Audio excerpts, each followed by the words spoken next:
Just like other stories you have heard time and time again, my story is not so unique. I'm a former gymnast. Since I was 3 years old, I was tumbling, working on my gymnastic skills, competing. Just like other successful gymnasts, I've had my lows. I've had 2 reconstructive knee surgeries. I lost a lot of time with friends because of my dedication to the gym.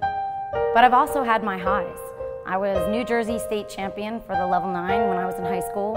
I received a full athletic scholarship to college. I was voted team captain my senior year, and I was also voted MVP. But after college, I kind of thought, what now? What do I do with my time after gymnastics? Am I going to be a has-been?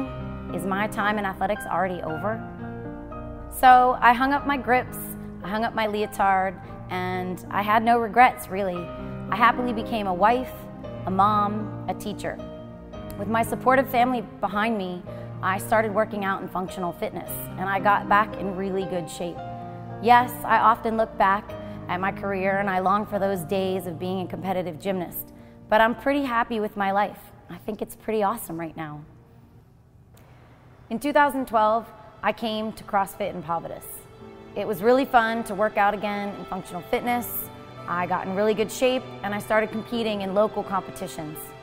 But then in 2014 in the summer, the local NPGL team, the DC Brawlers, came to our box to do a community outreach program.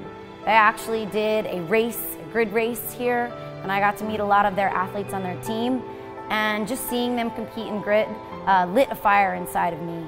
It was something that I just decided I really wanted to try and do, and I was really glad to have a focus for my workouts again. A few months ago, I submitted my grid score. I was ecstatic to find out that I had been invited to the NPGL Pro Day hosted by the DC Brawlers and the Baltimore Anthem. When I went to Pro Day, I laid it all out on the line. I learned so much, and I came home and I started to attack my weaknesses, I bettered my strengths, and I really just started to dream about maybe one day becoming a professional athlete. 40 is just a number. With the NPGL requiring a 40+ male and a 40+ female on every team, I can compete at the highest level.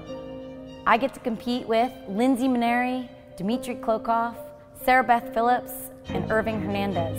Instead of starting sentences with, I used to be able to do this, I once was able to do that, I get to say, hey, next week, where are we competing? Who am I competing with in the NPGL? This dream is still alive for me.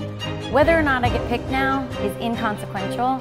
I have found a new focus, a new passion, and I can dream about this from here on out. I can't wait to get started. So if this mom with 2 kids and a full-time job can find the time to train to be a professional athlete, you can too. Just because you think your athletic career is in the past doesn't mean it's true. You can pursue your awesome future. This weekend, I get to compete with the best athletes in the country for a shot at being a professional athlete for the NPGL. I am so close to saying that I made it. I'm so close to saying that I'm a professional athlete. So I'm going to stop reminiscing about my past, and I'm going to start living my dream. I have one last thing to say to you. I am you. Trust me, you can too.